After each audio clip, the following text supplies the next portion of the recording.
আমি একটি হাদিসের প্রেমে পড়ে গেছি। হাদিসটা হচ্ছে ঠিক এমন যে যখন বান্দা একটি ঘরে কান্না শুরু করে এবং তখন আল্লাহর ফেরেশতারা বলে যে আল্লাহ তোমার এই বান্দাটা কি জন্য কষ্ট পাচ্ছে, এবং ফেরেশতারা আল্লাহর কাছে কান্নাকাটি করে বলে যে তার মনের ব্যথাকে তুমি আল্লাহ কমিয়ে দাও। তখন আল্লাহ তাআলা বলেন যে আমার বান্দা এমন কোনো কিছুর মায়া পড়েছিল বা ভালোবেসেছিল যা আমার চাইতে সে বেশি ওই জিনিসটার প্রতি ভালোবেসে ফেলেছিল। আমি আমার বান্দার কষ্ট আমি বুঝি এবং আমি দুঃখী মানুষের মানে ভগ্ন হৃদয়ের মানুষের খুব কাছাকাছি অবস্থান করি। কত দূর?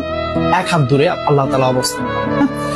এবং আরেকটা কথা হচ্ছে ফেরেশতারা তখন বলতে থাকে আল্লাহ তুমি চাইলেই কি সেই বান্দার সেই অভাবগুলো তুমি পূরণ করতে পারো না?